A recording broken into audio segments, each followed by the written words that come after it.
Okay, I believe we are live, and welcome to Tamarah's Closet today. I am thrilled to have just a really very special guest today, as during the course of actually booking this man for this interview, I have learned he is just extremely multi-talented, much more than my initial request to have him on the show as an author. And this man has a new book out, which is originally what had caught my eye. It's IA Initiate. And since then, I have learned that he is not only an author, but he has just extraordinary talents beyond his incredible gift to write. So it's been really a lot of fun following him on social media and just learning more and more about him from his website as well. And while he just published, he's published this book, he manages to find time as a public school educator. He's a teacher in Detroit, and he's also a father of 2 children. He has also created this coming-of-age hero's journey as part of a creative writing and boys read program, which I'm going to have him talk about later. He is a graduate of the Recording Institute of Detroit, Wayne State University, and the Motion Picture Institute of Michigan, and he's currently also enrolled in the MFA Creative Writing program at Wilkes University. He's actually written songs with and for Grammy winner David Foster and record mogul Clive Davis.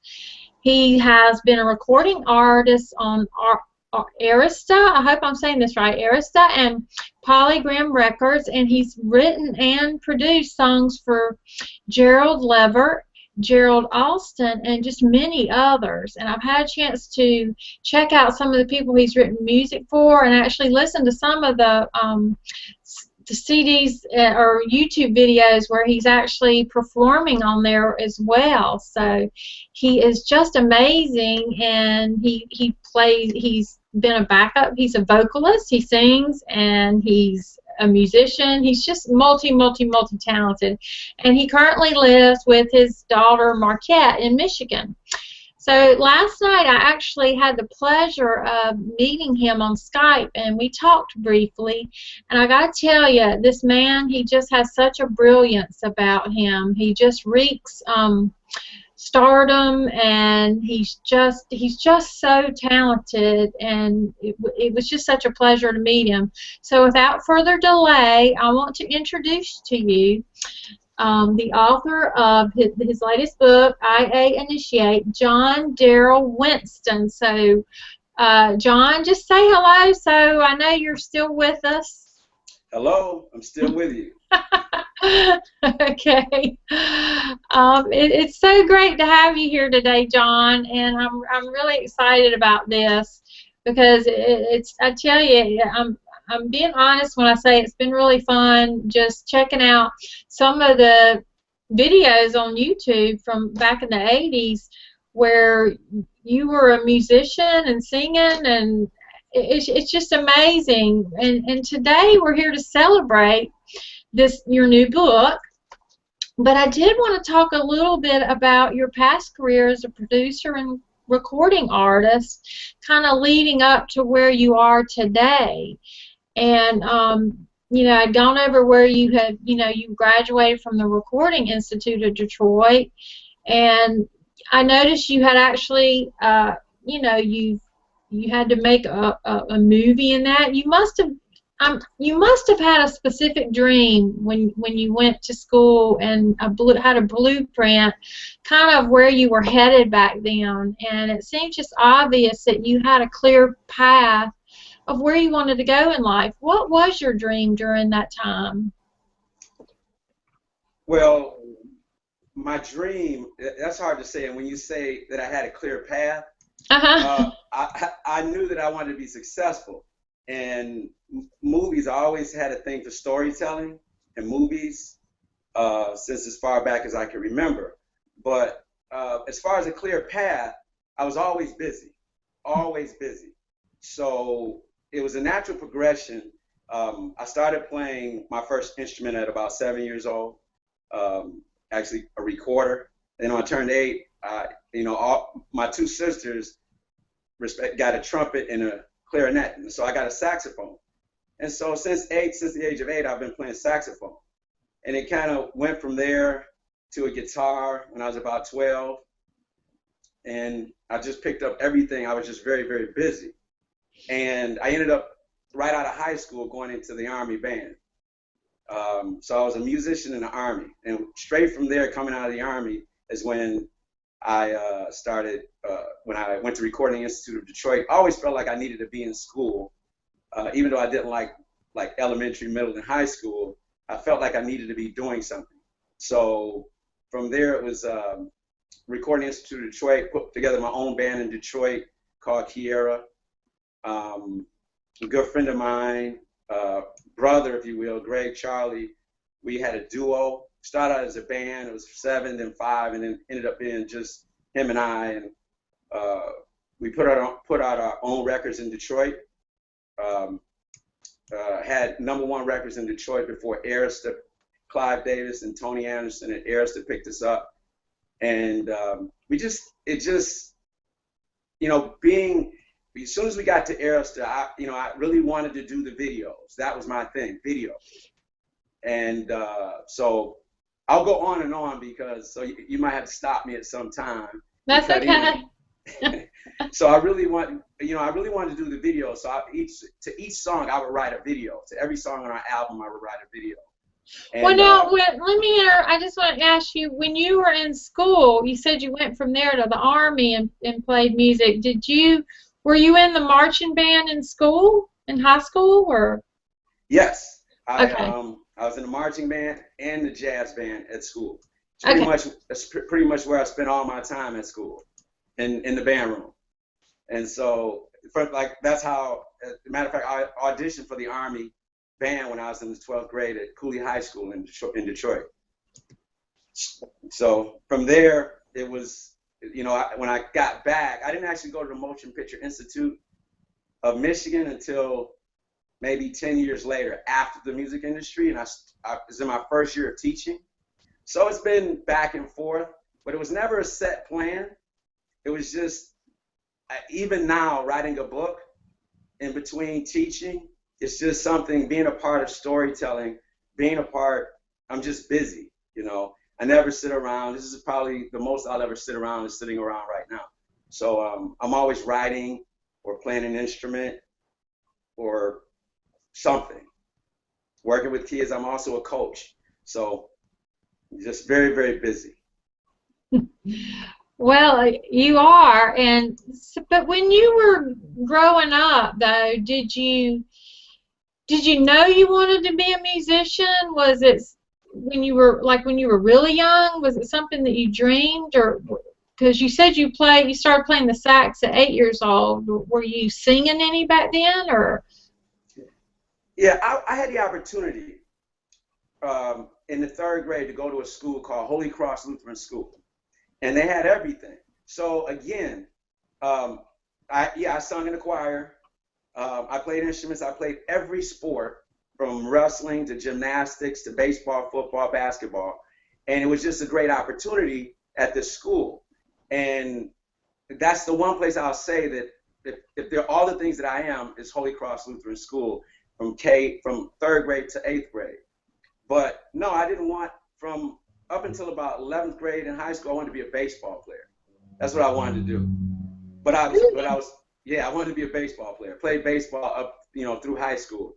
But music was something I never stopped doing, and it seemed like a good idea going out of high school. I didn't want to go to college right away, and it was, the recruiter came, and so being in the Army band seemed like a cool idea. We would travel, we would go a lot of places, and just play for everything that came into the different cities. So no, I didn't want to be per se a performer.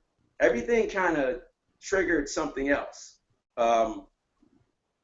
Just like being an author, it was a natural progression from writing scripts and going to film school and wanting to still tell stories, and teaching kids to read and wanting them to read something that was more, wanting them to see a character that looked more like themselves, and that was the progression of writing IA, or the beginning of the series IA. Well, where do you think that you got all this creative talent from? Were there other musicians or singers in your family? In your parents or siblings or? Well, my sisters played music. My older sister was a brilliant trumpet player. Right. My dad, he had a guitar, and he would have this reel-to-reel. He used to have gadgets. I'm a gadget person too, and he had a reel-to-reel tape recorder. When like nobody else did, and I would hear tapes of him singing, maybe singing with somebody else. He would sing, and he would play a little. And my mom started taking guitar lessons, and I would go to the guitar lessons with her when I was about 8 or 9. But I never took a lesson in my life, and I would learn more from the lessons than she did. So she eventually gave it up, and I took her guitar and I would play. So that was the guitar part. But yeah, again, Holy Cross, it was always about pushing the limit on what we could be, what we could do, what we could learn. Something I give to my kids, that I teach my kids at the school I teach at now, which is Gompers Elementary Middle School in Detroit, is don't limit yourselves. And I just try to, bring out whether it's music, whether it's academics, whether it's sports. I love living. It's all living to me. Right. Mm-hmm. Now, were your parents supportive of the music side of your ambition, I guess? That's interesting. That's interesting. My father, my mother, she passed away about 10 years ago, but my father's still alive. He's 81, and he was very supportive. He was so supportive, so much that when there was a job opening at the post office when I came home from the Army, and he didn't tell me about it because he felt like I wouldn't follow my dreams, as far as being a musician or being a film director or something like that. He felt like if I got a job at the post office, that would be enough money for me, and I wouldn't go after those dreams. So yes, he's always been very supportive. The success I had in the music industry, he supported. He was a manager of our band before, other people came along from New York or other places. He managed. He supported us financially. It's incredibly supportive. So that was a blessing to have parents, especially my dad, who to this day supports me. Now, he read my book. He's a big reader too. He read my manuscript twice, and to find mistakes. He bugs me when's the next one coming? So he's he's a big supporter, my dad. Well, what about your mom when she was alive? When you were a kid, did she want you to? I mean, what did she think about your interest in being a musician or just playing music? My mom was supportive too, but she was more. My mom was from the old school of get a job, when I got old enough, and she wasn't really sure that music was with support. Coming from down south, when we got old enough to work, she was very much like even above school. You're old enough to get a job, and she wasn't so much sure that being a musician or filmmaker was practical. So she was supportive, but at some point it was time for me to grow up and get a job, right? Yeah. Well, back when I know you produced the song "Someone" on the late Gerald Levert's. It was his biggest selling album, and you actually received a gold and platinum disc award for it. Right. And then you also wrote and produced 3 songs, and I've checked some of these out. How Many Times, Slip Away, and Never Should Have Let You Go, with legendary Grammy Award winner David Foster for Jordan Hill. All these are such major accomplishments that you've had in your life.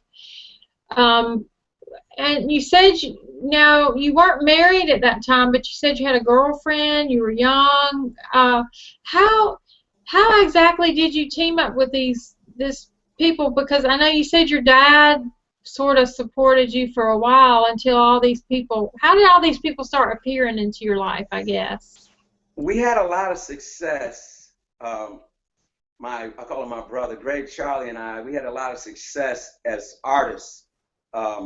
With our first album on Andersen record went just short of gold, and so people started to ask us. We were always writers, songwriters, and we produced our own records. So after the success of our first album, people started to our publishing company, Almo Irving, other artists began to seek us out to produce as producers and writers. So Gerald Levert, Sylvia Rohn at East West Records, I think it was, they sought us out to produce a song. They wanted a song for Gerald Levert that made him sound young, make him sound younger, because he had this really robust voice, and so they knew our sound was younger, so they actually Charlie wrote the song "Someone," and they were looking for this baby face type song for him to get a younger crowd, and it ended up being his biggest selling album.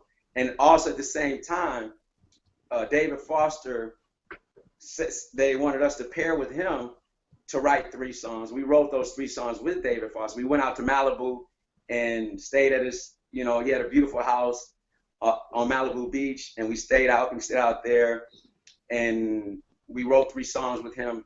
We were out there for about a week, and so these people were just coming at the time, and it was an opportunity that worked out. We were blessed. I mean, we were always working. We worked hard. He went to Recording Institute of Detroit too. Greg, Charlie, we went there together, and so we were able to play all the instruments. I play guitar, bass, saxophone, little keyboards and drums. He plays all the instruments too. So we were able to do a lot of things that made us valuable, I guess, to the industry at the time. Now, how old were you back then? When we signed to Andersen as artists, I was 23. 23. As a recording artist. When I produced Gerald Levert, I was 25, maybe 25, 26. Mm-hmm. So around those ages. Yeah. You're right. I didn't get married till I was 30, so I was definitely, yeah. And that picture right there that you just pointed to. Yeah, I'm 24. Yeah, and that's Greg. That's my brother. That's your brother. That's not my brother. He's like neither one of us. Your have brothers. brothers. Yeah. Yeah. So we're brothers for life. And he lives in Atlanta now. Okay. He's like a top-notch salesman in Atlanta. Still a producer, and he's coming back to Detroit. His birthday is next month, so we're gonna have a big celebration. Oh, that's awesome. Mm-hmm. Because I had a couple other here. Now this was I don't remember which. Oh my goodness. Because this is you. Yeah, that's me. Yeah. Yeah. Now, was this like the cover? That's the cover of our first album. Okay. And we hated that cover. Sorry. We hated that cover. We had to learn to like it, though. I mean, it sold a lot of albums, and we had to learn to like that cover. It had 3 top 10 singles on Billboard, and #1 single. So it did really well for us. We had a #1 video, a couple of #1 videos. Now what about this one? Look at that. Look at those haircuts. I love it though. Yeah, that was our second album, Civilized Rogue. Civilized Rogue, our second album. It didn't do as well as the first, but it did well, and that's when I started rapping. I did a lot of rapping on that album. So, okay. Mm-hmm. Yeah, put something else in my arsenal, from musician to singer to rapper.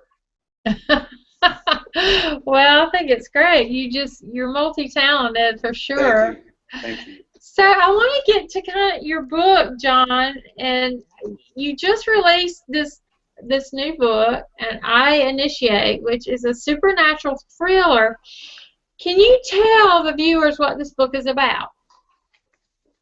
Okay, I'm going to tell you about it without giving away any secrets. Yeah, don't give away any secrets.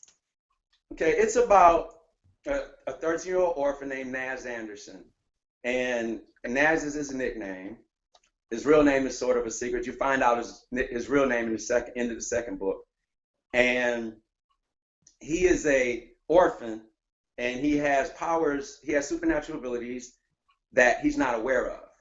And he has a sister that his whole goal is to protect his sister. He lives in a very mean-spirited, poverty-stricken, gang-ridden neighborhood, kind of like Detroit or Chicago. It's kind of I actually based the place called the Exclave off of my hometown and my adopted hometown, Chicago and Detroit.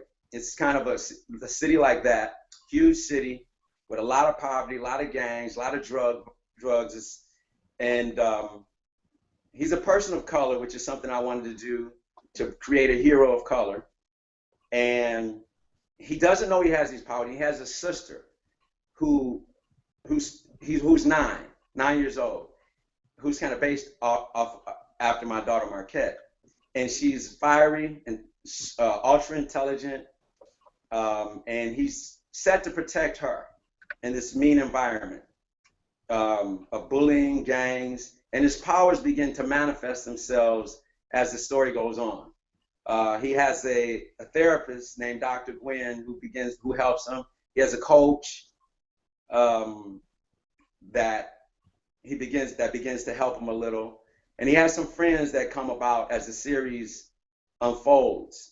But it's a mystery, and it's one of those stories that you'll believe. One of the things my daughter said was, "This could happen, Dad."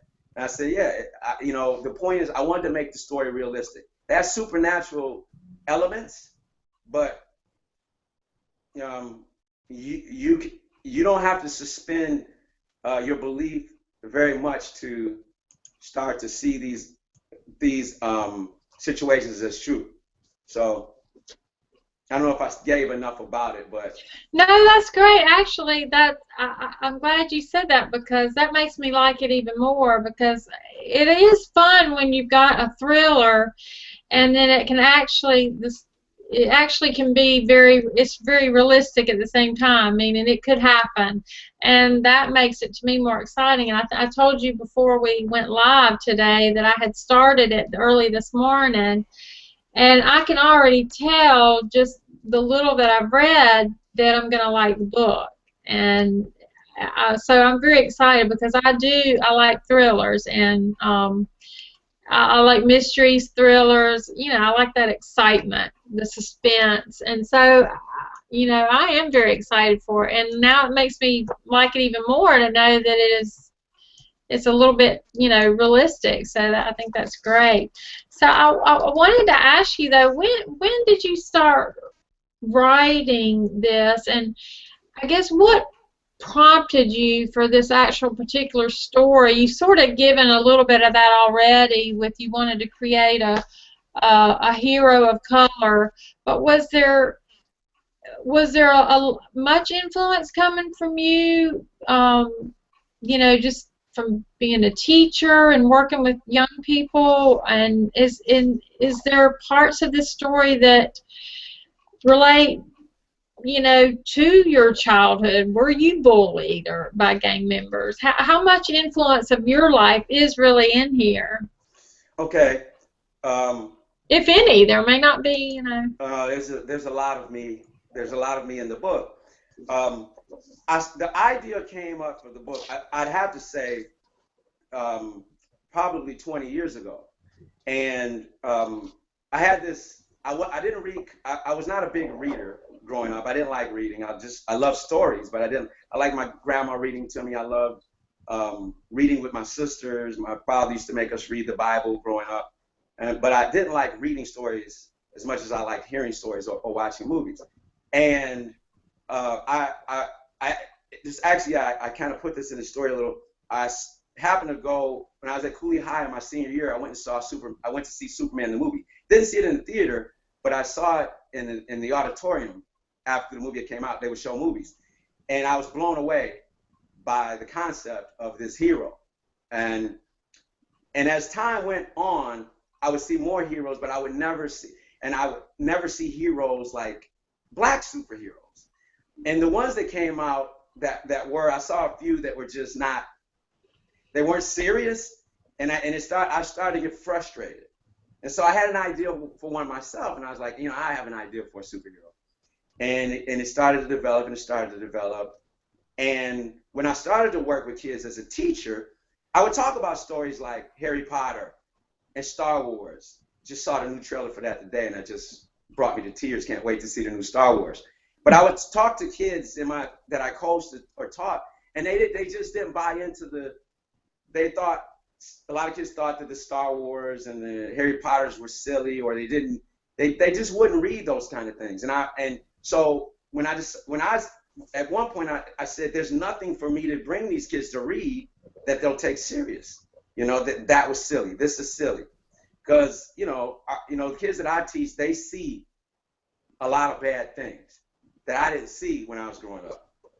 So when I started to write this about 3 years ago, actually sit down and pen the story, the name of my character is actually the name of one of my students at the time. Changed a little bit. Yes, I grew up in Detroit with gangs. I never was in a gang.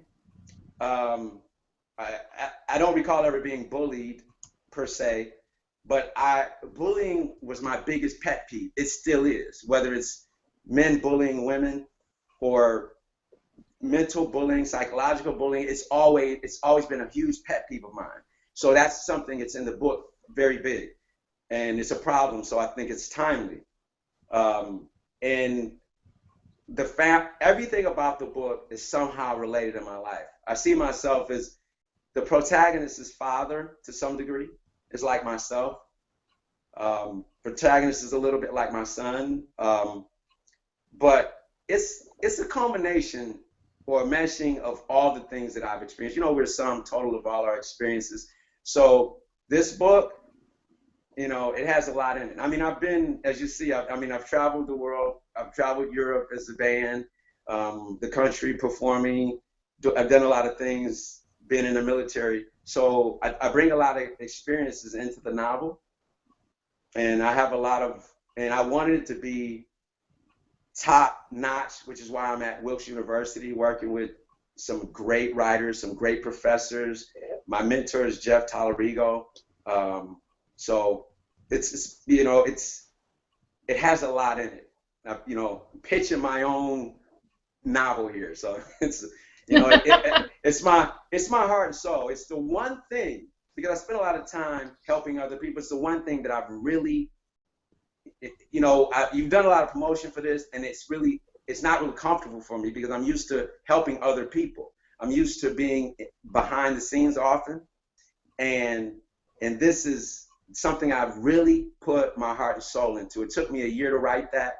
It took me another year to edit it. My sister Valerie Winston helped. She's a English teacher. She helped me edit it. I had other people, professional editors. I just spared no expense in time and education putting this novel together. So that's awesome. Now it's a series, right? Right.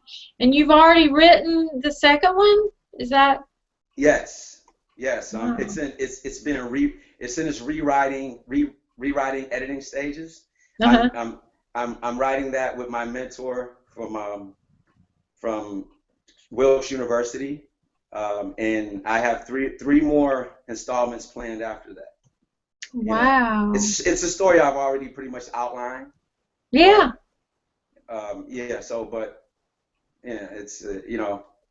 It's my heart and soul. Well, let me ask you this, John. How did the supernatural part of the story come into play? Because I know this is based on a lot of your life experiences and your concerns about bullying. But how did the idea, the supernatural part come in? Have you always been intrigued by supernatural, or was this you just had that idea and wanted that challenge, I guess, when you were? I had a pretty, I won't say tragic, but I had I had some, through all my events and experiences in life, I had some really hard times about 10 years ago. And I've done everything, I've, as far as my experiences with religion and politics, I've been to hell and back. So one of the things that I started to believe in is the power of the mind over everything. And so the book is really about the power of the mind. And so where the supernatural is concerned, I think there's more to us. I've begun to believe that there's more to us than what we see, and I incorporate that in the book. So one of the things that I like to say is read it and believe, because I want people to challenge that when we talk about dealing with bullying or gangs or anything else in life.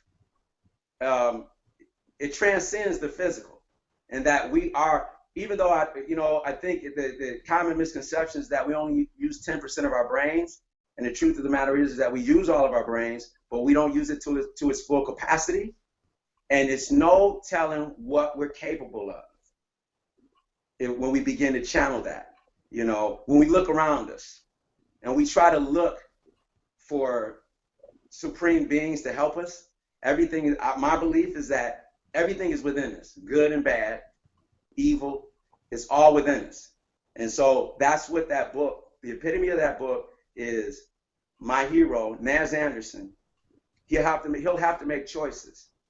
And he could go one way or he could go the other, as I think any human being can. And that's what the book is about, choices. Oh, that's awesome. I'm excited. I love it. The more you talk about it, the more I get excited, and I agree with you, because it's funny you said that about the mind, because I'm actually reading a book. It's The Power of the Subconscious Mind by Jason Murphy, and the mind, our minds totally create, our thinking totally creates the life that we are living, the life we've already lived, and we can change it and certainly create a very prosperous, abundant, and happy life just by kind of rewiring our thinking, so to speak. But so I'm really excited to really get into this more. And you sort of said you started it about 3 years ago, but with teaching and everything, I know you're juggling with that, your time. I think I wanted to ask this question in case there's viewers out there who, they have a full-time job and they want to write a book, and that's their dream. How do you find time to write and still be a dad and be a teacher? How do you do that? It's very, very carefully. But I don't have as much energy as I used to have. I'm fortunate enough that in my job, I have a good job. And when I mean I have a good job, I'm a teacher, but I'm not just a teacher, I'm a physical education teacher. So, and I'm also a music teacher, but I teach more phys ed. So, this is my 15th year as a teacher. And my students, I love my students. My students actually help me write. They're my sounding board. If things since I'm writing for kids, if something sounds a little not authentic, they'll tell me in a heartbeat. I teach creative writing to my students. So my job intersects with everything else I want to do. My daughter is my biggest fan. My daughter and my son are my biggest fans. They read my books also. They help promote my books, the work that I do. Even though my daughter's 13 and she'll be going to high school next year, she's friends with she doesn't go to the school that I teach at, but she's friends with my students. I'll pick her up after this interview and we'll go back to my school and she'll play basketball with those students. My job, my life, my advice to people is to try to find ways to incorporate the things that you love. Most people don't like their job, and that's why they're trying to get out of it in one way or another. But you have to find a way to incorporate. If you want to write, pick up, one of my biggest, I won't use the word heroes, but one of the biggest people that I kind of base what I'm going after on is Berry Gordy. And I read his book, To Be Loved, twice. And, he would write in the factory. He would write songs in the factory. And I wrote this book. I carry a tape recorder, sheets of paper, composition books, write. One of the things, several of my mentors or people at Wilkes taught me was there's no such things. J. Michael Lennon said there's no such thing as writer's block. Just lower the bar. Just write anything. Write nursery rhymes. Write until it comes, because it's going to come back. And so you just got to keep going. You can't give up. Look for it inside, because we all have something in here. I don't believe. Yeah, I wake up depressed sometimes, I think, but it'll pass. And when it does, you gotta take charge of that energy and make something come out of it. That's what I say. It's what I do.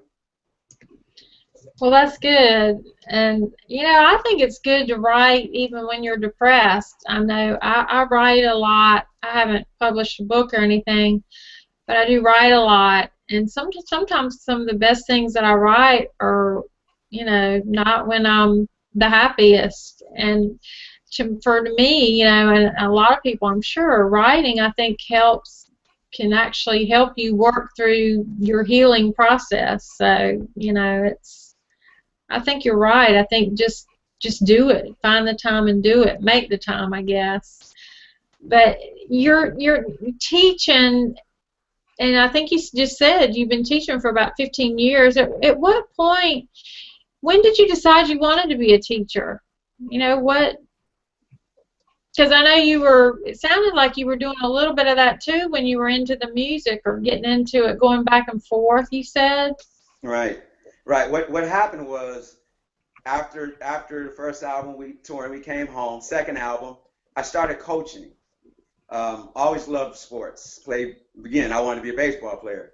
Played sports all my life. And I started coaching Pee Wee basketball. I had a nephew at the time when I was 25 and I was back. I have a nephew, and I started coaching him in basketball. And I was coaching the team when I had time. And when the music industry, as it does for so many artists, when it didn't pan out and the albums weren't selling like they did before, I started, I started coaching more.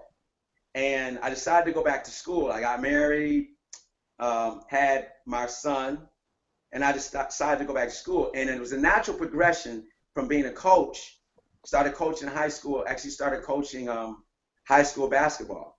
And I knew that I needed to support my family, so school was always, after I got over not liking school in high school, I decided to go to Wayne State University, and I decided what did I want to be? Or, maybe I could be a music teacher, but I had done so much in the music industry, I didn't want to go back and take all those classes, beginner classes in music. So the next logical option was my next love, which was athletics. So I just thought being a physical education teacher would be fun. I'm just going to say it like it is. I thought it would be fun to be a physical education teacher. And so I did that at Wayne State. And with music as a minor and music and health as a double minor. And from that point, I never stopped playing music, and I never stopped dabbling in film and writing, and it was kind of a natural progression. So that's how I ended up teaching, right out of from music. It was kind of went straight from, and it was fun, went straight from music to becoming a physical education teacher in Detroit, and that's where I've been. And and I could continue to teach while I write, or if I continue to write more, I may stop teaching. It's I just keep moving, keep going forward. Well, that's great. Well, you definitely stay busy. And I read in your bio, it said you created the Coming of Age Hero as part of your creative writing and Boys Read program. What is your, can you tell a little bit about the Boys Read program? Okay. When I was at Marcus, I was at a school called Marcus Garvey, and I hadn't started to write the book yet.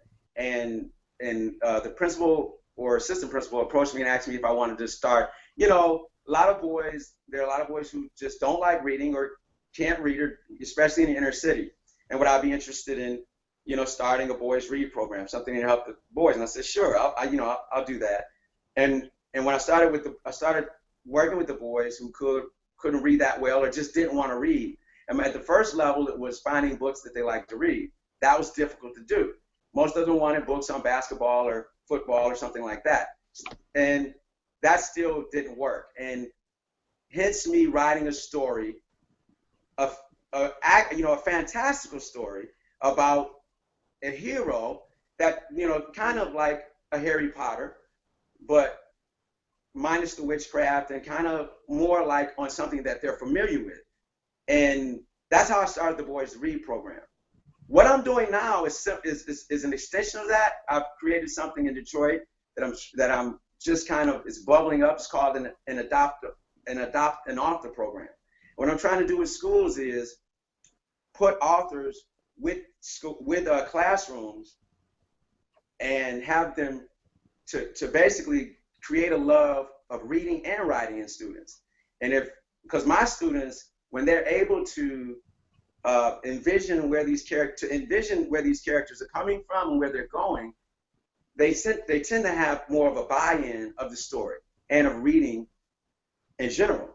And I think that's where I'm headed with that. I know that's where I'm headed with it, because my kids are bugging me every day for IA Part 2, IA Part 3. I've let some of them read the manuscript of this Part 2, and they're bugging me for Part 2 and 3. So I think that when you give kids a reason to love, right now I know in my school we try to make kids read.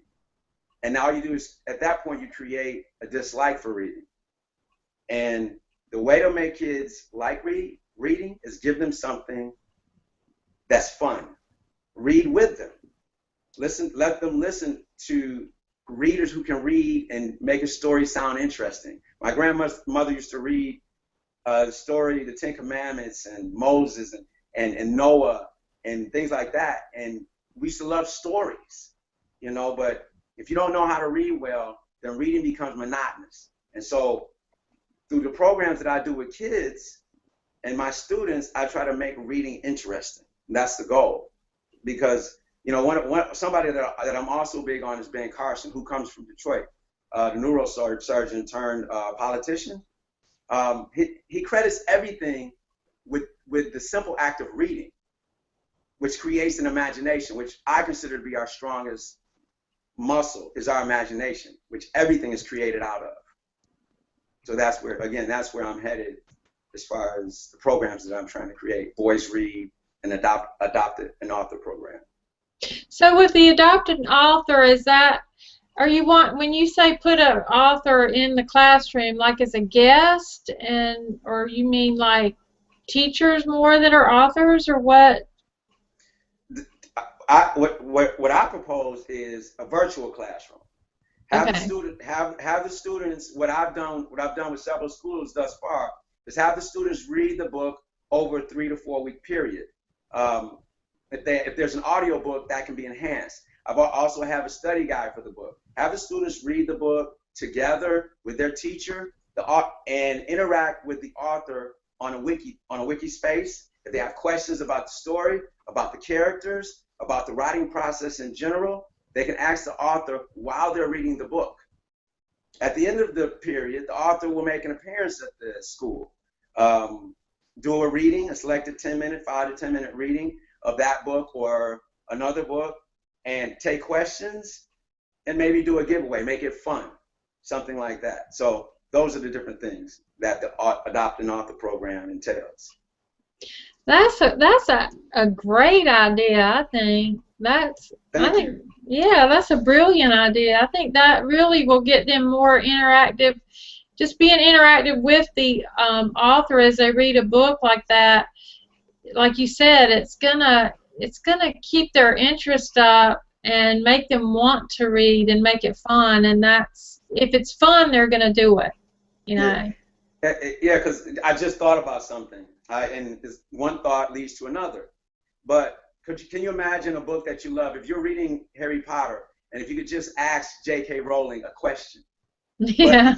right? If you could, you'd be excited. Or if you could ask Suzanne Collins a question as to why she wrote The Hunger Games, or why didn't Katniss choose Gale instead of Peeta? If you could ask questions, that would make you so much more interested in the story. If you could ask George Lucas, why did he put Jar Jar Binks in Star Wars? You know, this would be great if you could do that. So I think kids would take a much more, a much bigger interest in reading if they could understand a little more about story. And they have so many distractions that we didn't have. The internet, movies, the movies, their games, their cell phones.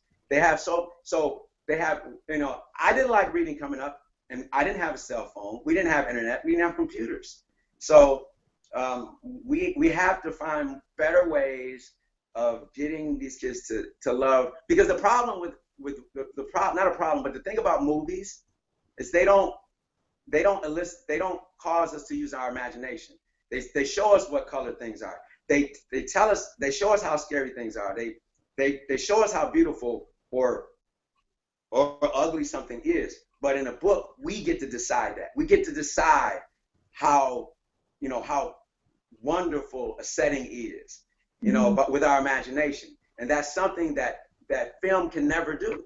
And I think we've lost that. And that's why we need to find a way to make kids love reading again.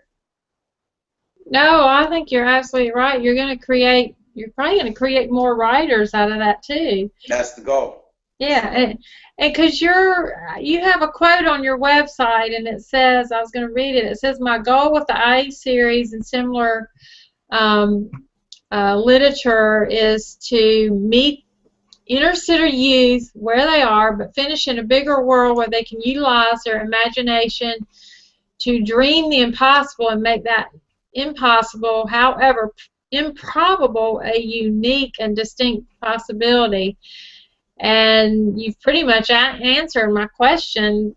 I was going to ask you about that, just how you were going to help those young people accomplish their dreams and utilize their imagination. And your idea is doing that. Have you got any other ideas and plans that?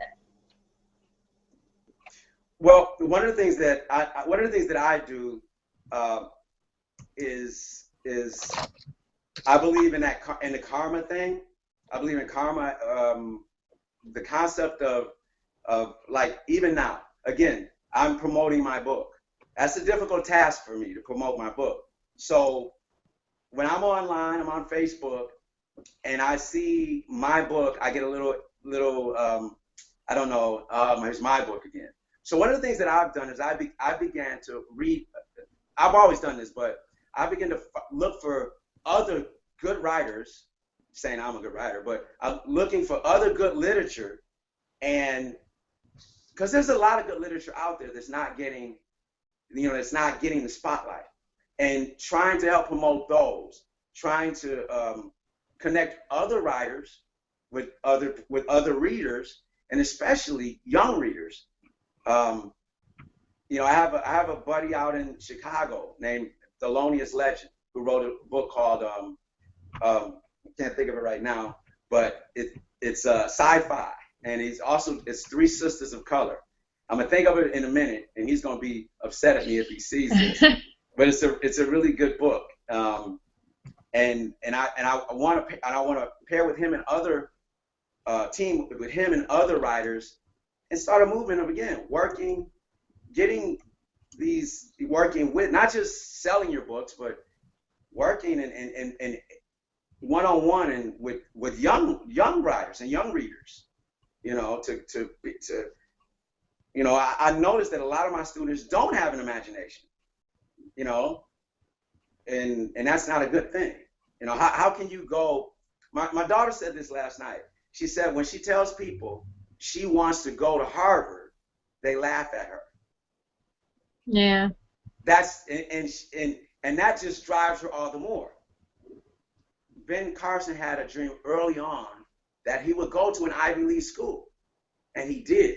You can't do it. You can't make it happen unless you dream it, unless you imagine, unless you believe it first. So that's imagination. You know, a lot of these kids are a lot of students. A lot of time are, well, I never do that. And why? It can be, people are doing it, that means you can do it. Absolutely. Well, you've got to have imagination, because that's how we get new ideas, and every idea that we create is another way to create prosperity and abundance. It's another way to, I mean, in today's world, you've got to learn to be creative and use and get creative with resources to actually fund your ideas. So you do have to have an imagination. So I think what you're doing is remarkable, and I hope you continue to move through that, because I just think it's a brilliant idea what you're doing. I do. I have to talk about, I love the cover of this book, John. I think it's very alluring and eye-catching. So was this your design? Are you an artist as well? Because I noticed this picture. This is one of my favorite pictures on your website, and I don't know if the viewers can see it, but did you draw this as well? Is this your? No. I wish I could draw, and then I would be able to create my own graphic novel, which is something that I really want to do. But no, I don't draw.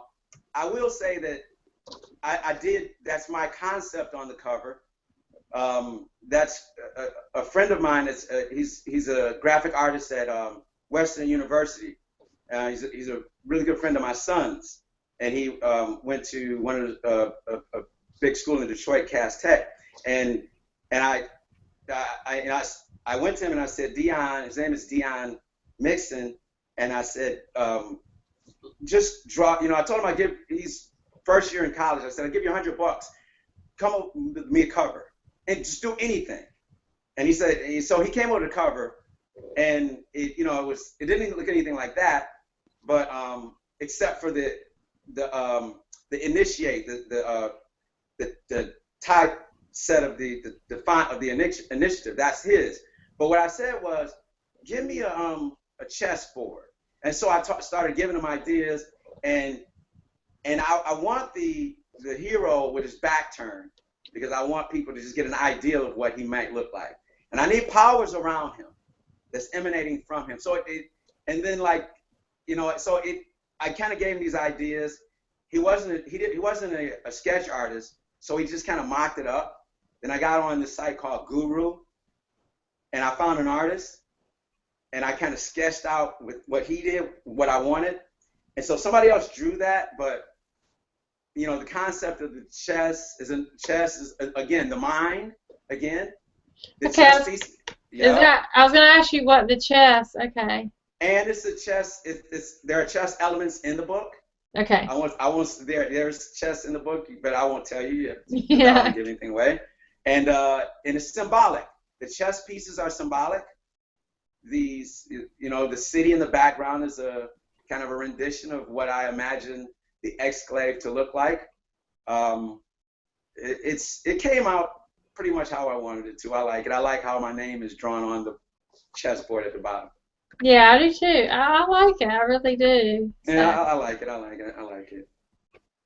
And that's, the cover is important. I mean, it's eye-catching, and for sure, and it is alluring and a bit mysterious, because it does make you wonder what this book is about.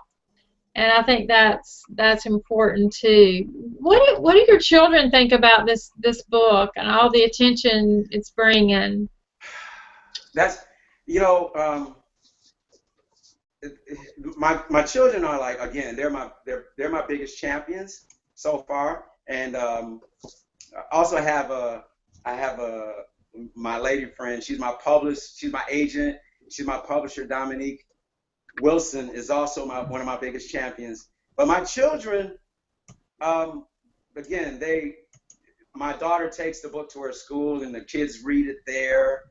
My son, he'll read a chapter and he'll say something like, he'll read the chapter and he'll say, epic, or, he'll just give me this huge word. And so, and what I try to get them to understand is I don't want you to sugarcoat it.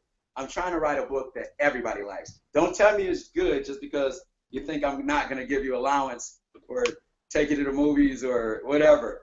Because I need you to be brutally critical of my work.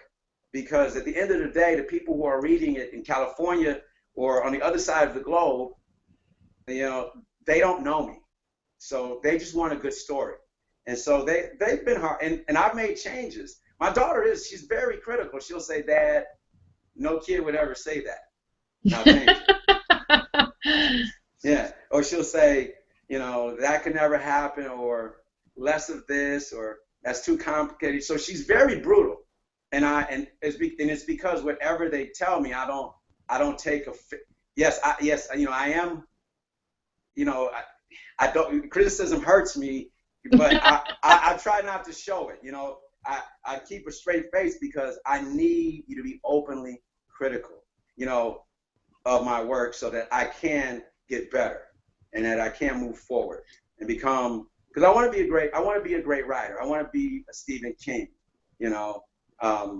and that's somebody that, I read his work, his memoir, and I work my butt off to become a better writer, not just write, but become a better. I read all the time.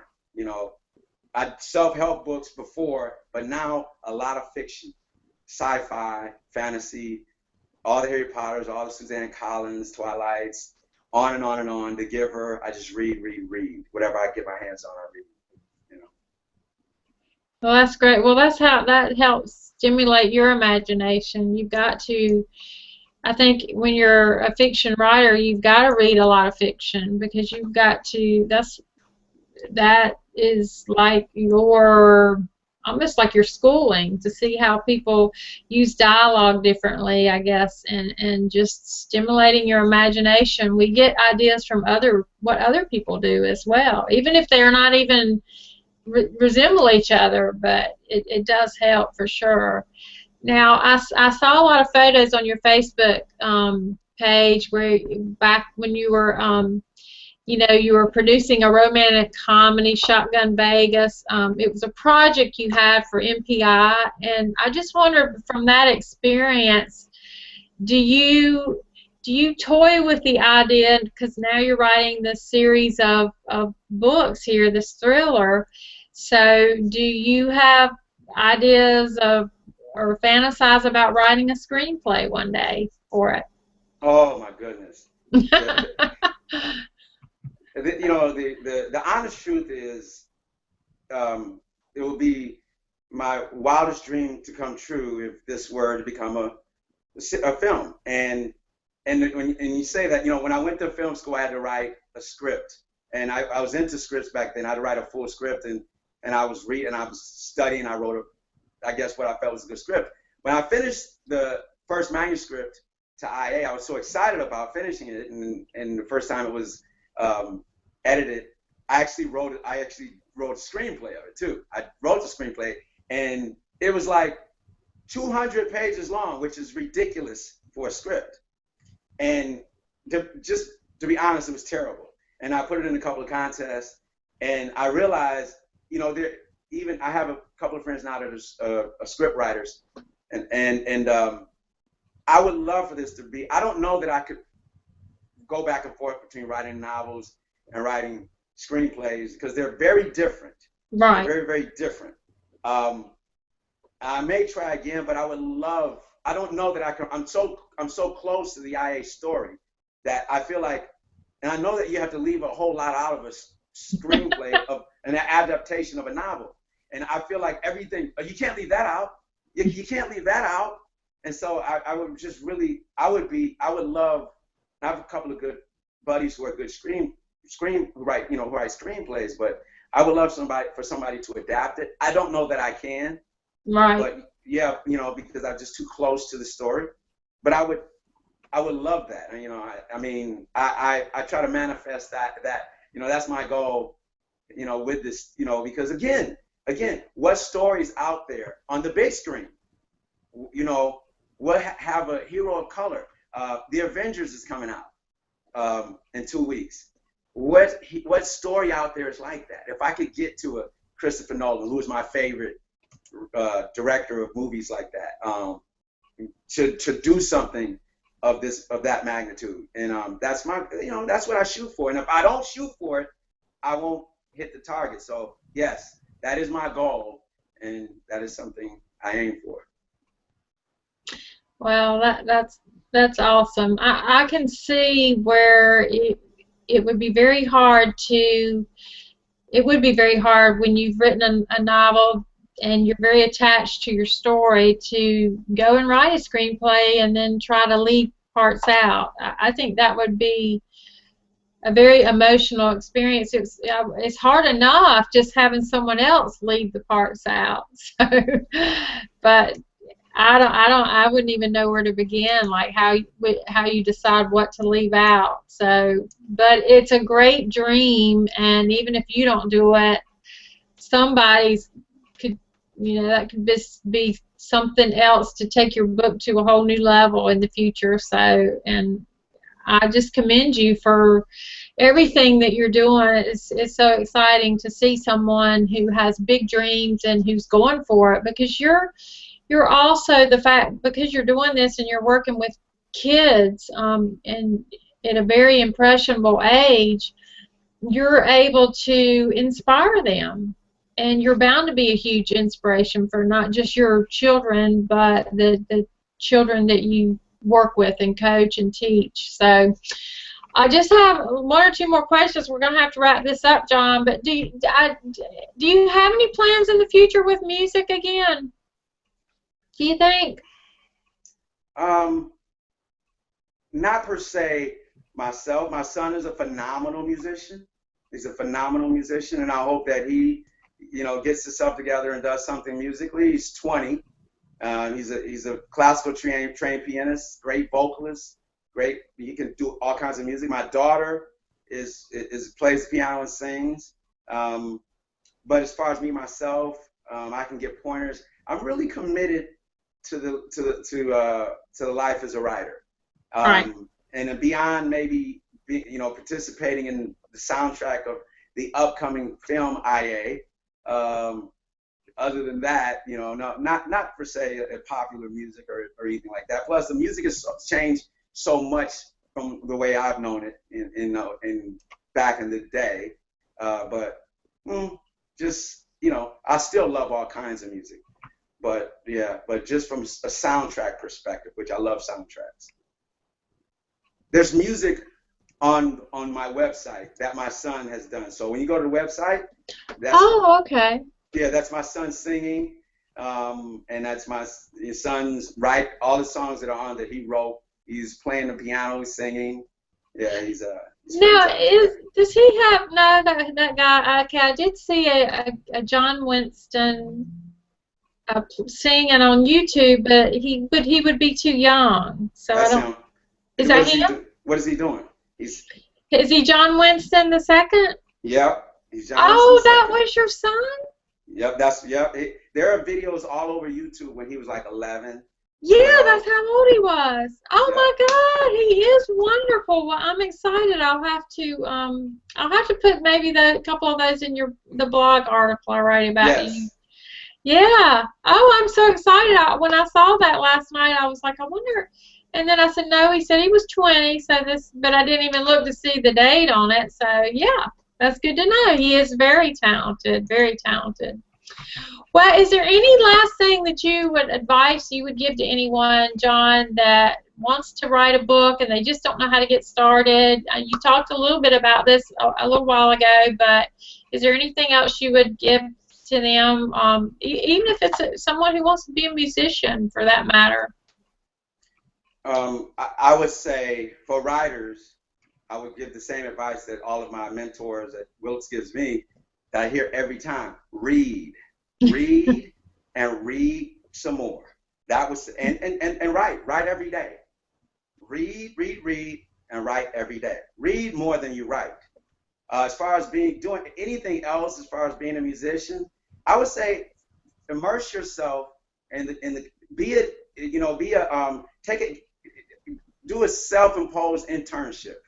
You know, if you want to be a rapper or classical musician, find somebody to love and imitate them. Imitation is the greatest form of flattery. You know, you'll never sing like Celine Dion or Whitney Houston. So if you imitate them, it's like that thing of shoot for the stars, shoot for the moon, and you'll land amongst the stars. Right. Yes, immerse yourself in the culture that you want to be in. You'll become a part of it somehow, some way or another. You'll become a part of it. That's what I say.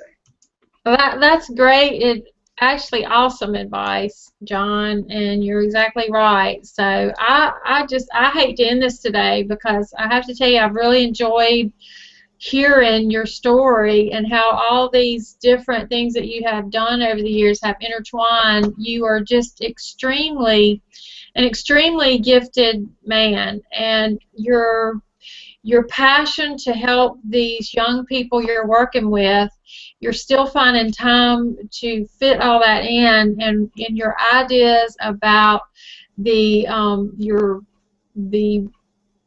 plans you have with the author coming in and them in the classroom and them actually getting to ask questions, and whether it's a virtual classroom. I just think that is incredible. It's a great idea, and I hope that you continue to pursue that, because I do think that's going to help strengthen their imagination and ignite it if they don't have one already. So I know you're an inspiration to them, and you are certainly paving the way for your children as well.